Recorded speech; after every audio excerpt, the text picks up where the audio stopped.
The video game demo was almost a lost art.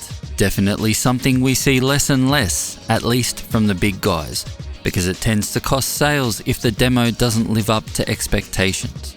On Steam, however, it seems the demo is encouraged, and the amount of really awesome races I've discovered this way is quite insane.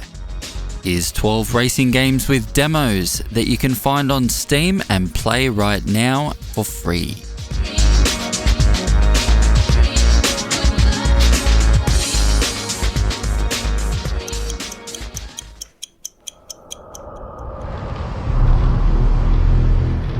This is what happens when you take Tokyo Extreme Racer and cross it with Analog Horror and Dirty Vaporwave.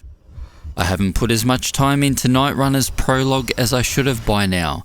I supported the Patreon for a bit, but that was back when the standalone itch.io build didn't have an invert option for the camera look, so I kinda got cranky and never went back to it. Shame on me though, seriously. Night Runners is super fresh and no mere clone, because although this controls like a Tokyo Extreme Racer game, reminding me particularly of the excellent driving featured in the Xbox 360's Import Tuner Challenge, it has its own style, vibes and ideas that arguably do more to draw you in than Tokyo Extreme Racer ever has before. I'll have to leave it here with Night Runners since I can't speak to more of the game. I really have to play more of it. You should play more of it.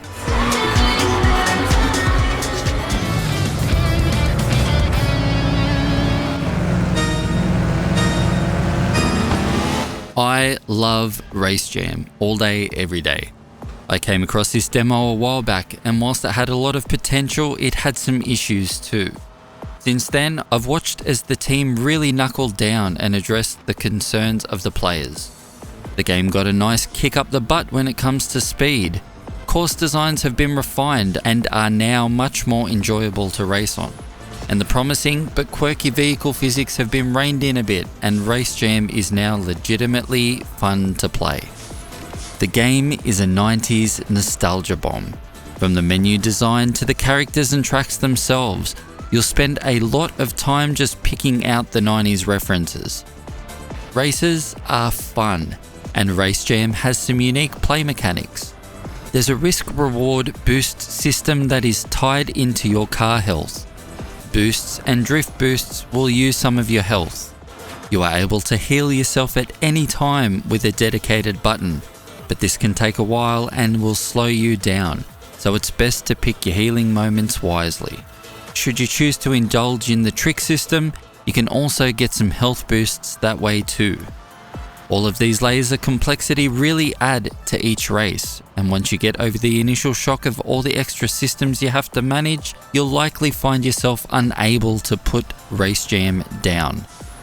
Well, that's partly because the game is a lot of fun, but also it is down to the generous amount of content featured in this demo. You've got one cup consisting of 3 tracks and a few cars and perks to go along with it too. There's also some missions to tackle and try out, and much more besides. Give Race Jam a go right now, and prepare for the full release on September 18.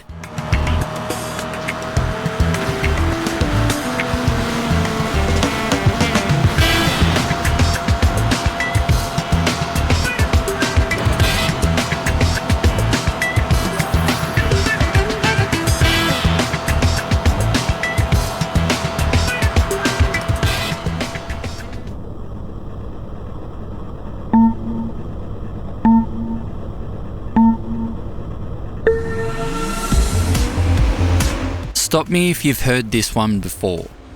Insert game here is a deck building roguelike. Wait, don't go anywhere. I get it. I'd usually tune out too. I'm not a roguelike deck building kind of guy, and I actively avoid them if anything. But I do my best to be open-minded. If any game could get me to try mechanics I don't usually vibe with, it's a deck building roguelike in an arcade racing superscalar shell. I'd be lying if I told you that I'm entirely down with the way the game works yet, but as far as I can pass, You take on delivery missions in the form of outrun-style cannonball races set across a number of tracks, and you're aiming to beat your rival delivery person or non-persons. You both start with set stats: acceleration, max speed, and grip. At each fork, you choose a route tied to one of those stats. Play to your strengths and your racing style, and keep an eye on your rival's stats and upgrade choices to avoid falling short. Make the wrong choice and everybody will literally pass you by. It's pretty intense stuff, with the real-time choices adding some definite tension. This, along with the actual racing and stat monitoring, mean that you've got a lot on your plate at any one time. Stunning art, smooth scaling, and a god-tier soundtrack mesh with the mechanics to keep you hooked. The only criticism I can really level at Reality Drift at the moment is that all control is digital, but to be fair, it's all the game calls for, so I have no beef. I feel like this has everything going for it to be the next breakout indie hit, racing or otherwise.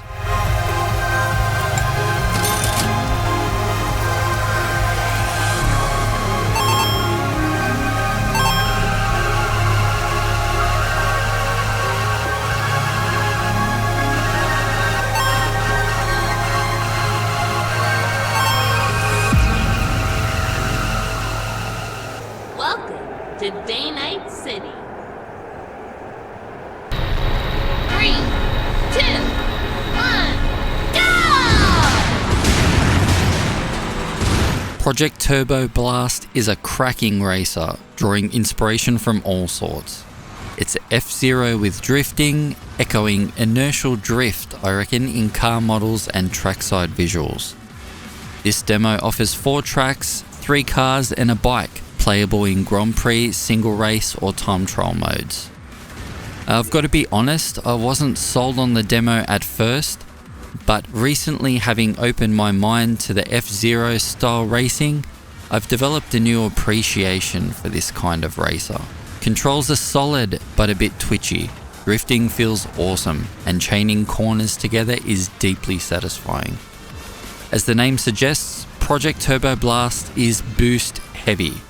Races can boil down to just spamming as much turbo as you can manage without blowing yourself up. Whether you find it excessive is down to you, but I find the constant boost draining after a while. I also get some weird performance issues on just one track. The game literally slows down to half speed and can take a while to get through the race. I'm assuming that this is a bug and not a feature. Wink wink. Barring my personal issues with the demo, everything else is super polished, with fantastic visual design, awesome courses, and a brilliant high-octane soundtrack that give each race the energy befitting it. Give Project Turboblast a go. I think you'll find yourself enamored before too long.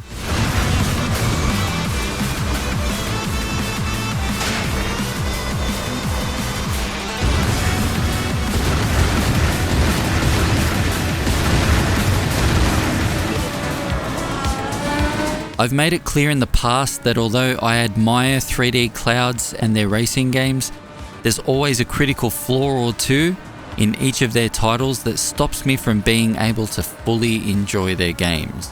Well, this isn't love yet, but Formula Legends may just be the first 3D Clouds game that I really like. This is the second demo that they have released.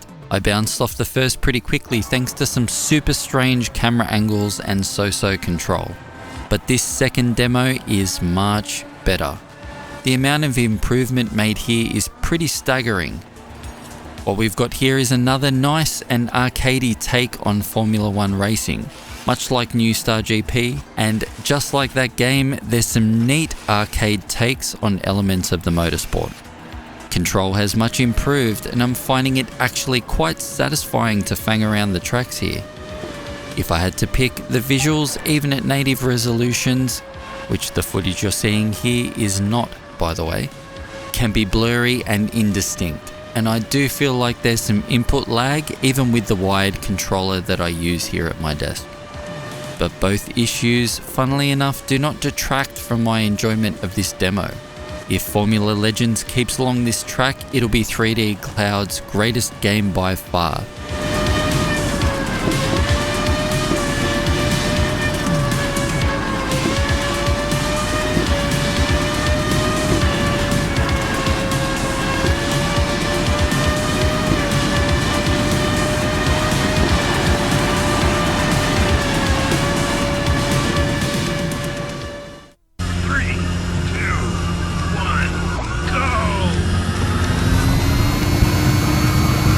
Dart Racer is a VR anti-gravity racing game that takes clear inspiration from Star Wars Episode 1 Racer.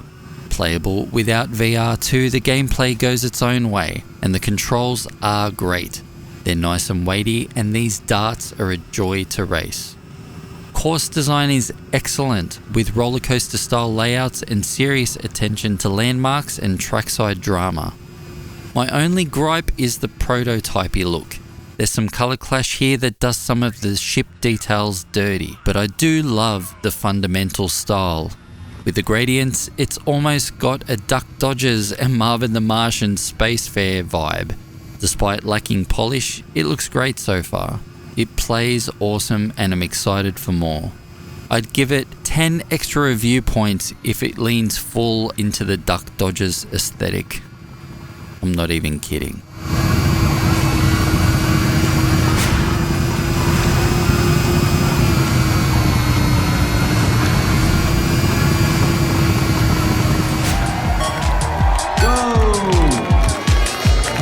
Superpower Racing is an old-school top-down racer with some modern touches, like destruction physics and drifting mechanics that have me hooked.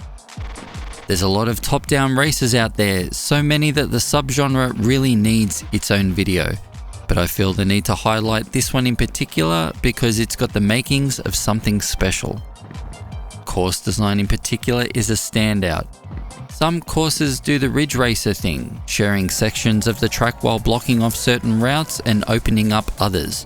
I'm quite fond of that, but it's the drifting in this that makes it. Hold the drift button down, nail those consecutive corners and you'll feel like a god. Bugger it all up and the race may as well be over, because a wall will stop you dead in your tracks. I do have a couple of things that could make things even better. For one, all the HUD elements are too small. I lose the lap count, track map and speedo often. So if they stood out more and were larger, the game would benefit hugely. That, and I say double down on the destruction physics. Add more of it on the course and reward the player for engaging with it. But this demo, with a good amount of courses, modes and 3 cars, all with unique handling, whets the appetite for a full release.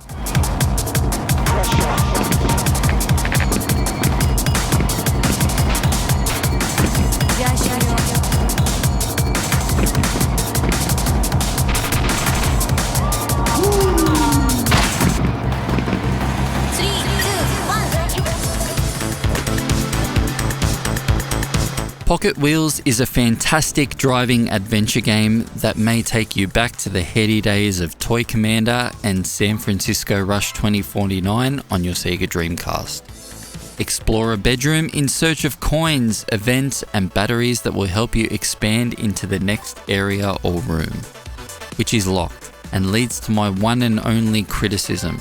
You can mostly knock it over in about 20 minutes. This sits in such a pocket and is exactly the kind of palate cleanse I look for between playing other races. Pocket Wheels is equal parts driving adventure and platformer then, and I love these bite-sized free roaming games. They're low pressure and high on chill fun. You'll know if this is for you just looking at it. It's most definitely for me. There's not much else to say, it's perfect and I want more.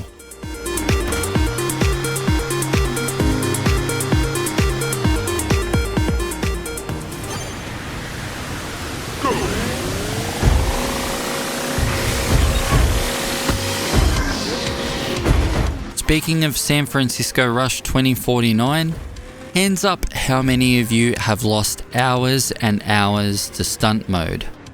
Me too. I rarely ever raced in that game, spending most of my time searching the tracks for hidden coins and hitting the stunt arenas. If you've never experienced the glory of Rush 2049 stunt mode, then take a look at REKT Party here. Jump, drift, flip and spin your way over the arena, chaining tricks together to increase your multiplier. Keep on chaining stuff together for higher scores, or stop what you're doing and bank those points that you've just accrued. Don't bank those points and the next time you crash, you'll lose everything. But bank a few points and you'll have something for the leaderboards at the end. REKT Party is a sequel to REKT, a game which I wholeheartedly recommend, and one I had a lot of fun with both on PC and Switch. And even in this early form, REKT Party is a massive improvement over the first game. There's multiplayer already here, though I haven't tried it myself. I'm gonna have to get a local game going sometime soon.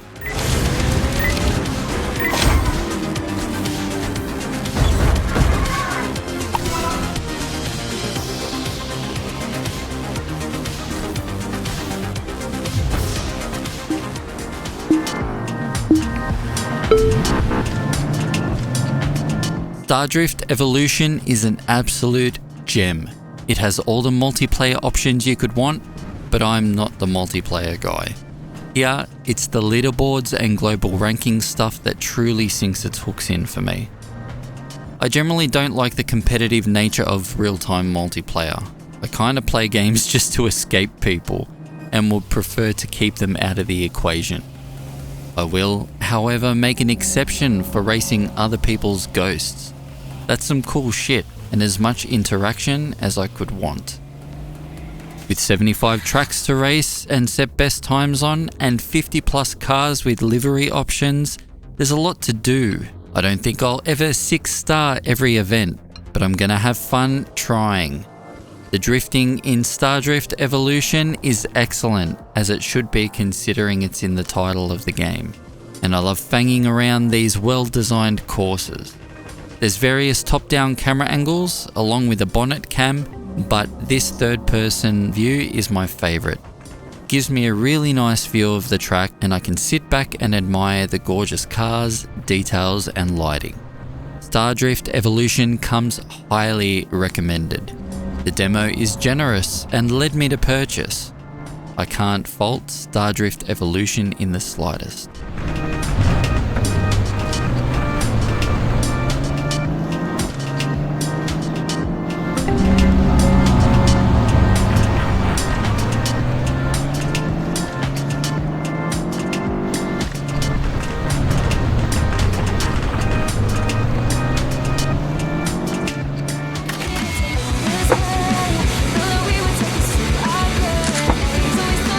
STUNTBOOST is what I would call racing adjacent.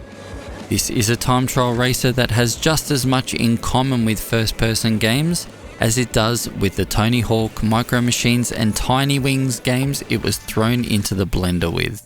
STUNTBOOST has you racing one of those tech deck finger skateboard things over bedroom obstacle courses.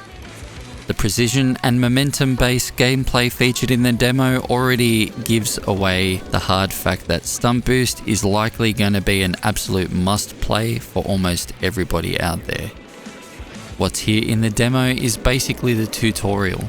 The first 13 levels of the game that introduce all of the mechanics I assume you'll need to master before the full game drops. Replay each course as many times as you like. Going for that top ranking on each will keep you going for a while. STUNTBOOST seems like it's a way off yet, but what's here is incredibly polished and a fantastic taste of what's to come. Heed the advice the game initially gives you, however.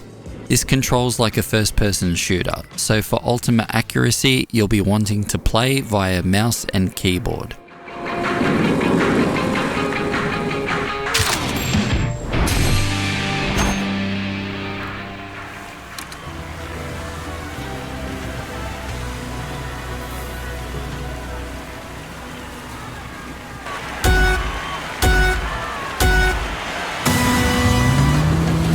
It bears mentioning that Tidal Rush is a tech demo.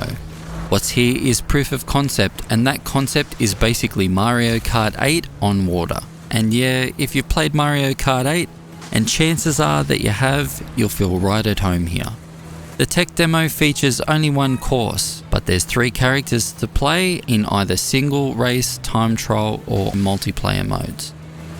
Do keep an eye out for updates however, as one of those characters is brand new and has recently been added. Controls here are quite excellent, and the course design is pretty good. You can jump straight in and enjoy it right now, and that's a great place for this demo to be. I would like a little more complexity though. Being a water racer, perhaps some wave physics that add a little uncertainty to each lap wouldn't go astray. Use the water theme to spice up the gameplay, otherwise we may as well be racing on asphalt. One thing that most definitely needs some work is the character design.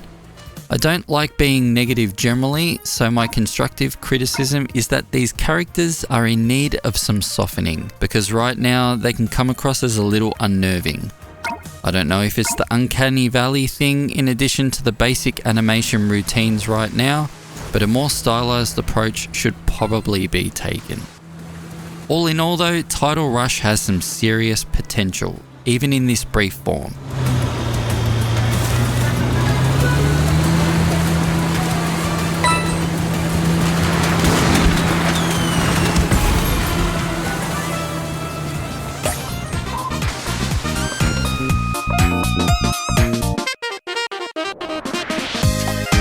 If you like this video and you want to see more, please like, subscribe, and share these videos to spread that arcade racing love. I'll see you in the next video. Thanks for watching.